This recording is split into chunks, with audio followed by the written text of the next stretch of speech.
Isang tahimik na dating mamamatay tao ang matagal nang iniwan ng kanyang madilim na nakaraan upang mamuhay ng payapa. Ngunit nagbago ang lahat nang makilala niya ang isang inosenteng dalagita na naging biktima ng isang makapangyarihang sindikato ng human trafficking.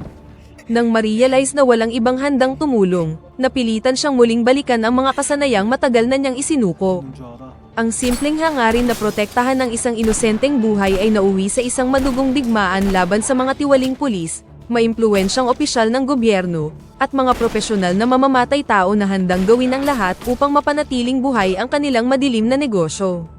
Nagsimula ang pelikula sa isang matinding bakbakan kung saan isang lalaki na nagngangalang Bang Yukang, ang mag-isang nilalabanan ang dalawang kabataang kriminal na balak siyang patayin. Kahit wala siyang anumang armas, mabilis niyang napabagsak ang dalawa gamit ang kanyang pambihirang husay sa pakikipaglaban. Ilang sandali pa, dumating ang iba pang kasamahan ng mga ito, at laking gulat nila nang makitang nakahandusay na ang kanilang mga kasama. Sa gitna ng tensyon, nakatanggap si Kang ng mensahe mula sa kanyang asawa, na nagtatanong kung maayos na ba ang kalagayan ng dalagitang dapat niyang alagaan. Bumalik ang kwento ilang araw bago ang insidenteng yun, kung saan makikita si Kang na tahimik na nagpapahinga sa kanilang bahay, habang nagbabasa ng libro. Ang kanyang asawa, si Yeonsu, ay lumapit at sinabi na magbabakasyon siya sa Jeju Island kasama ang kanyang matalik na kaibigan na si Sua, upang suriin ang lokasyon ng restaurant na balak nilang itayo. Dahil 2 linggo siyang mawawala, nakiusap siya kay Kang na pansamantalang alagaan ang 17 anyos na stepdaughter ng kanyang best friend na si Yoonji. Agad naman itong tinutulan ni Kang, at iginiit niyang hindi siya babysitter. Nagkaroon ng kaunting pagtatalo ang dalawa, hanggang sa napilitan din si Kang na pumayag na bantayan ang dalagita habang nasa business trip ang kanyang asawa. Kinabukasan, inihatid ni Kang sina Yeonsu at ang kaibigan nitong si Sua sa airport. Bago sila umalis, muli niyang ipinangako na aalagaan si Yeonji habang nasa biyahe ang dalawa. Kinagabihan, tila nakatulog si Kang sa kanyang sasakyan habang naghihintay kay Yeonji, na kumuha ng extra lesson matapos ang klase. Pagkatapos ay kumatok si Yeonji sa bintana ng kanyang sasakyan, na agad namang gumising kay Kang. Agad niya itong sinabihan na sumakay na sa sasakyan at pagkatapos ay umuwi na sila. Ngunit sa kalagitnaan ng biyahe, sinabi ng dalagita na ihatid siya at ang kanyang kaibigan sa Hongdae dahil meron siyang bibilhin doon. Pagdating nila sa lugar, sinabi ni Yeonji kay Kang na nais niyang manatili sa bahay ng kanyang kaibigan ng ilang araw, at nakiusap na isekreto ito sa kanyang ina. Nang walang pag-aalinlangan, agad na pumayag si Kang sa kanyang kahilingan, dahil tamang-tama ito para makapag-relax siya nang hindi iniisip ang dalagita. Bago umalis, hiningi niya ang wallet ni Yeonji at lihim na nilagyan ito ng pera, bago ibinalik sa kanya. Bago niya siya iwan sa kanyang kaibigan, sinabi rin ni Kang na huwag mag-atubiling tumawag kung kailangan niya ng tulong. Kalaunan ng gabing yun, nagising si Kang dahil sa isang tawag sa kanyang telepono. Nang sagutin niya ito, lumalabas na si Yeonji ang tumatawag. Sa kabilang linya ng telepono, tila nanginginig siya sa takot habang nagmamakaawa kay Kang na puntahan siya kaagad. Nang ma-realize na nasa panganib ang dalagita, agad na pinaharurot ni Kang ang kanyang sasakyan papunta sa lokasyong ibinigay ng dalaga. Ngunit pagdating niya doon, laking gulat niya nang makitang maayos naman si Yeonji at kasalukuyan itong nakikipag-usap sa isang binata. Nang makita ang pagdating ni Kang, agad siyang ipinakilala ni Yeonji bilang kanyang tiyuhin, at sinabi na ang kasama niyang lalaki ay isang senior sa kanilang paaralan. Hindi nagtagal pagkaalis ng binata, tinanong ni Kang kung bakit nasa labas pa rin si Yeonji gayong sinabi niyang sa bahay ng kanyang kaibigan siya matutulog. Ngunit sa halip na sumagot, binaliwala siya ng dalagita at naging busy sa paggamit ng kanyang cellphone, na labis na ikinainis ni Kang dahil pakiramdam niya ay pinaglalaroan lamang siya ni Yeonji. Dahil dito, nagpa siya si Kang na umuwi na sa bahay upang ipagpatuloy ang kanyang pagtulog. Ngunit habang papalayo, nakita niya si Yeonji na sumakay sa isang motorsiklo na minamaneho ng binatang ipinakilala nito kanina. Wala na sana siyang balak makialam, ngunit bigla siyang nakatanggap ng mensahe mula kay Yeonsu na nagtatanong kung maayos ba ang kalagayan ni Yeonji. Dahil dito, naalala niyang may inilagay siyang tracking device sa bag ng dalagita nang bigyan niya ito ng pera, kaya agad niyang sinundan ang lokasyon nito. Lumalabas na dinala ng binata si Yeonji sa isang saradong ice skating rink, kung saan naghihintay ang isang babaeng nagngangalang Songyeon, isang babaeng sangkot sa mga kriminal na bagay gaya ng paggamit ng mga gwapong lalaki upang akitin ang mga kabataang babae.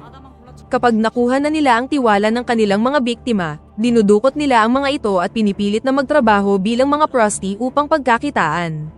Napag-alamang matagal ng target ni na Songyeon sina Yoonji at ang kanyang kaibigan. Sa takot, napaiyak na lang ang kaibigan ni Yoonji habang nagmamakaawang pakawalan na sila, ngunit sinampal lamang siya ni Songyeon. Sinubukan ding lumaban ni Yoonji, ngunit wala siyang nagawa laban sa grupo. Makalipas ang ilang sandali, dumating si Kang at agad na inutusan si Songyeon na palayain si Yoonji at ang kanyang kaibigan. Gamit ang kanyang galing sa pakikipaglaban, isa-isang bumagsak ang mga delinkwenteng kabataan.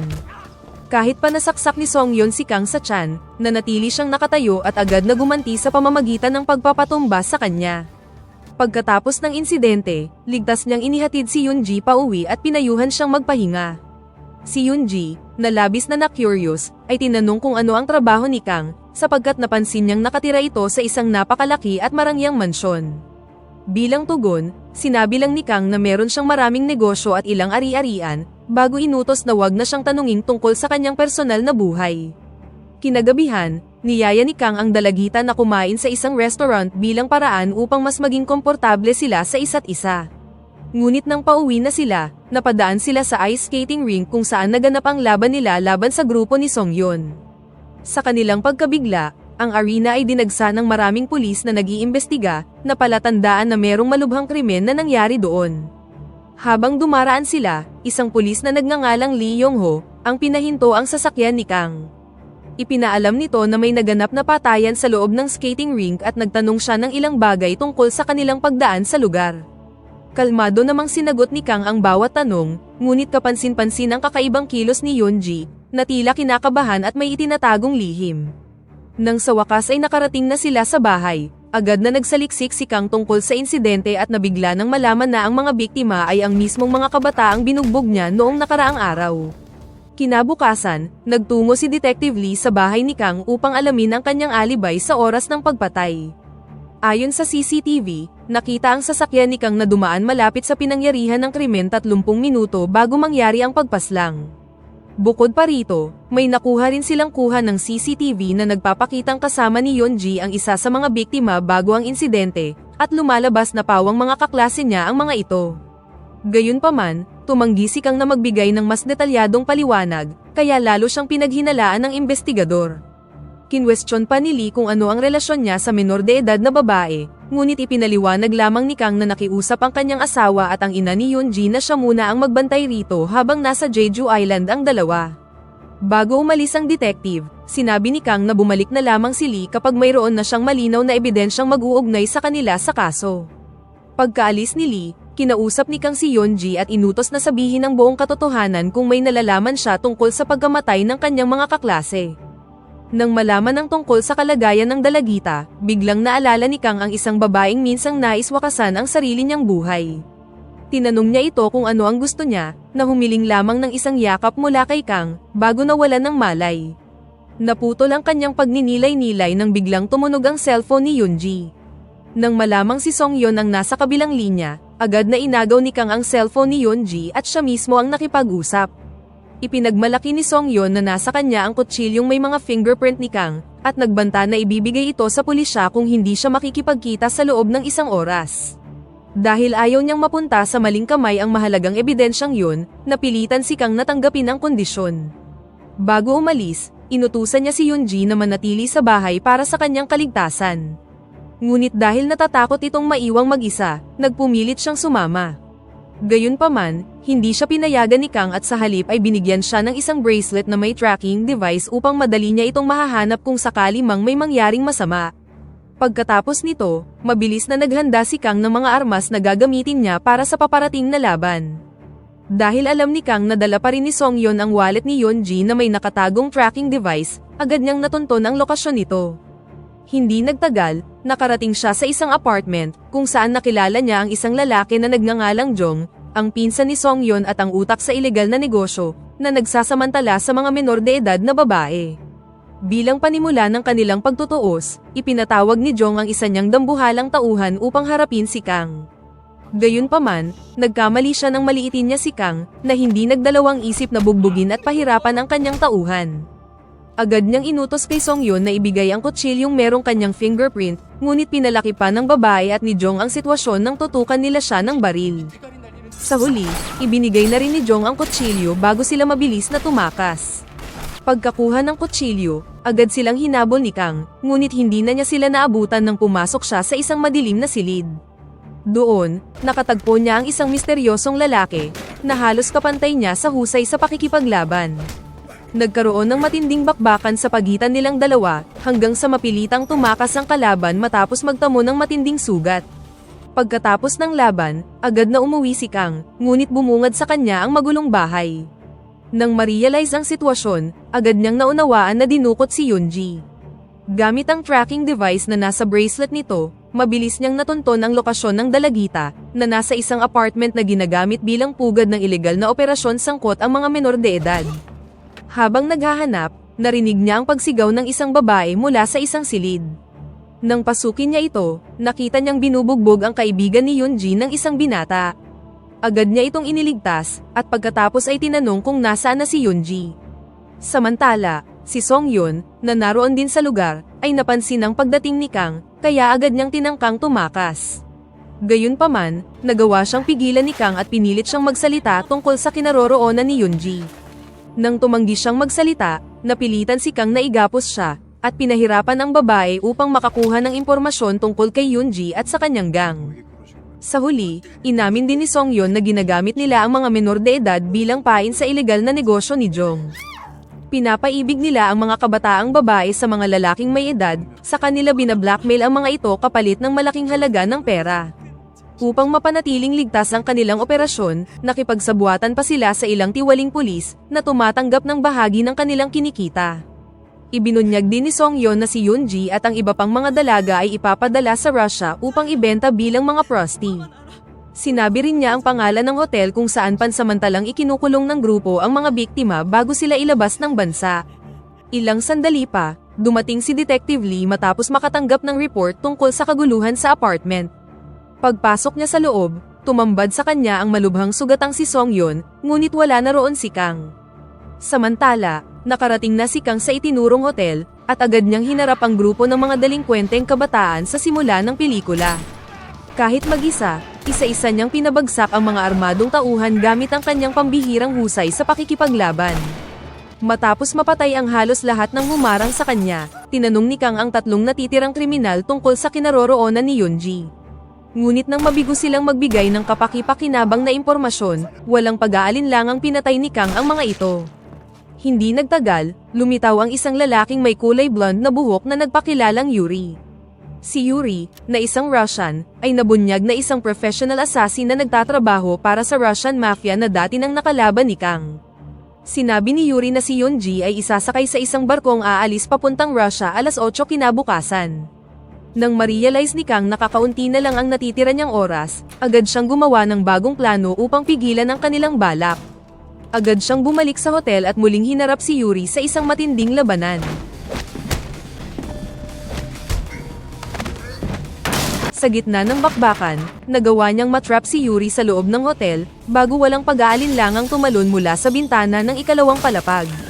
Bumagsak siya direkta sa ibabaw ng sasakyan ni Detective Lee, na nagawang matrack ang kanyang lokasyon sa lugar na yun.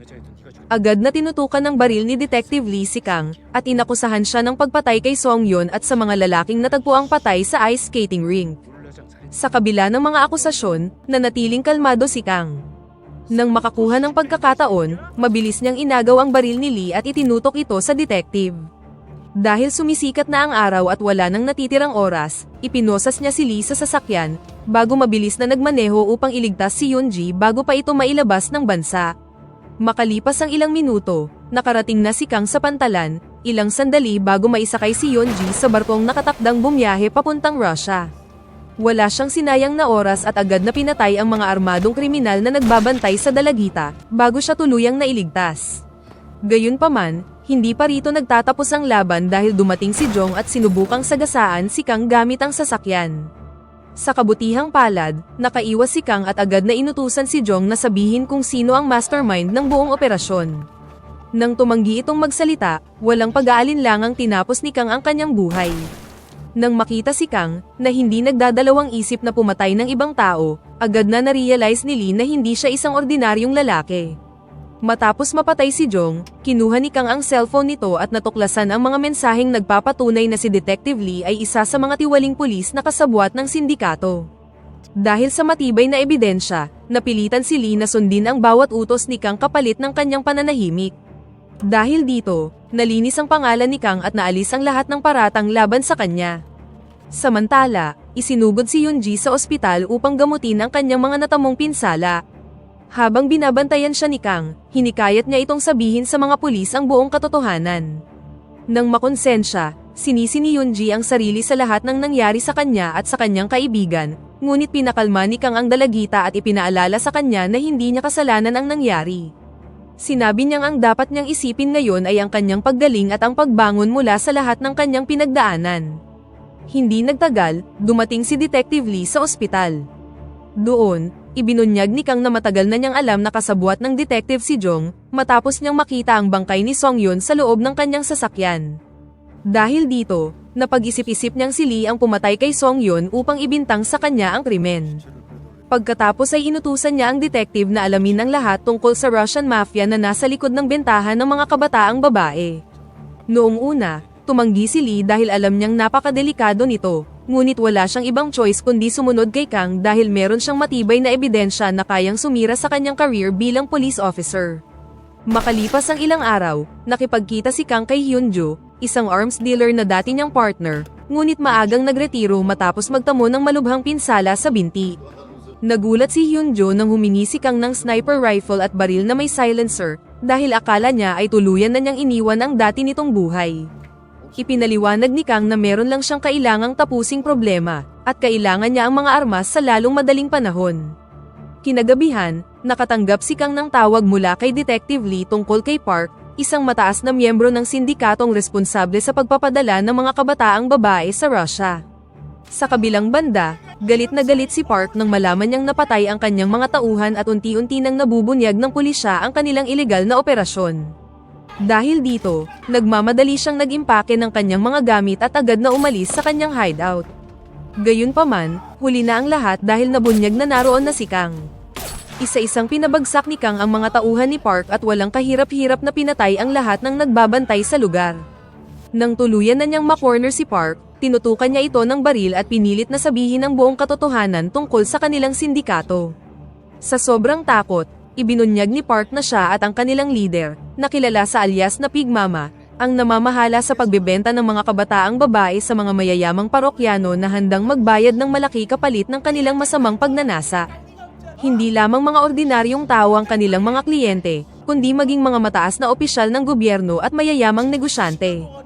Isa sa kanilang pinakamahalagang customer ay ang Chief Justice na nagngangalang Kim, na humihingi ng hindi bababa sa 5 kabataang babae. Target ng grupo ang mga estudyanteng madaling malinlang gamit ang pera, bago tuluyang isabak sa prostitusyon.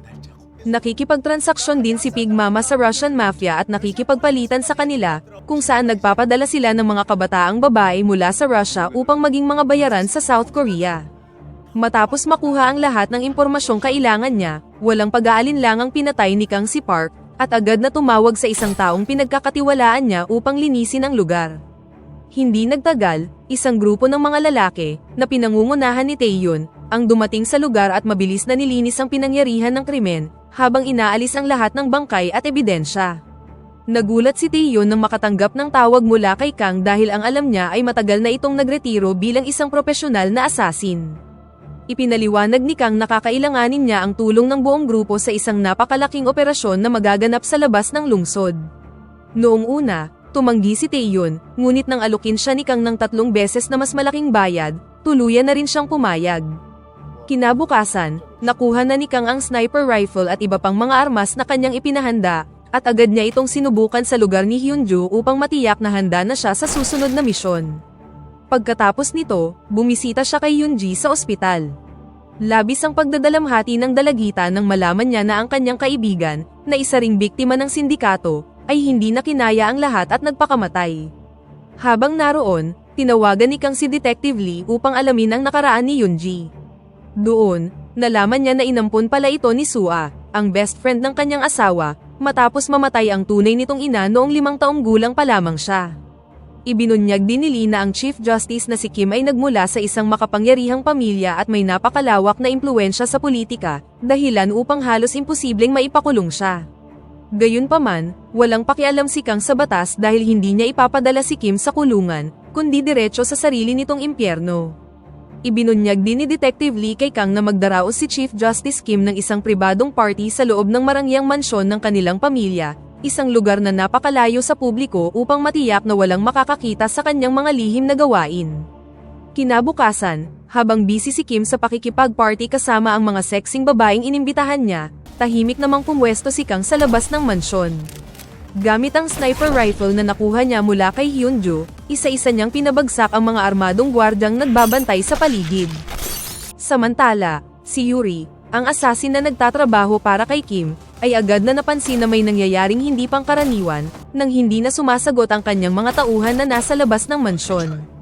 Hindi nagtagal, nakapasok na si Kang sa loob ng mansyon at agad na nakipagbakbakan sa mga tauhan ni Yuri, na umatake sa kanya ng sabay-sabay.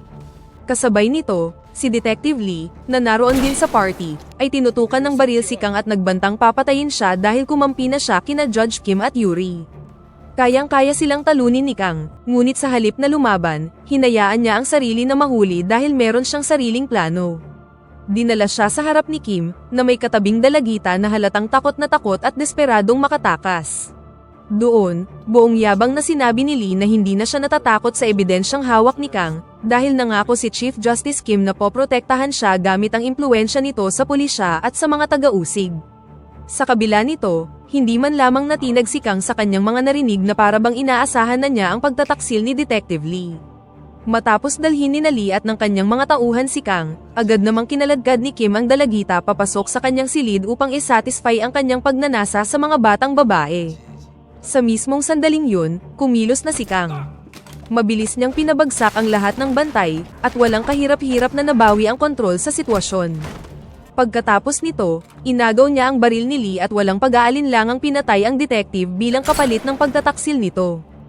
Makalipas ang ilang sandali, dumating si Yuri sa lugar at muling nagharap ang dalawa sa isang mabangis na duelo.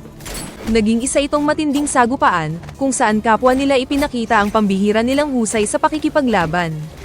Halos magkapantay ang kanilang lakas at walang sino man ang gustong sumuko, ngunit matapos ang isang napakahabang laban, tuluyan ding nanaig ang ating bida.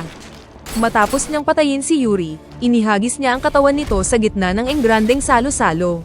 Sa kabilang banda, walang kamalay-malay si Judge Kim na wala nang natitirang tauhan na magliligtas sa kanya, at masaya pa ring naniniwalang magpapatuloy ang kanyang gabi ng kasiyahan. Gayunpaman, laking gulat niya nang makita si Kang na naghihintay na sa kanyang silid, habang may nakatutok na baril sa kanya. Agad niyang tinawag ang kanyang mga tauhan, ngunit malamig na sinabi ni Kang na wala nang darating dahil pinatay na niya ang lahat ng ito.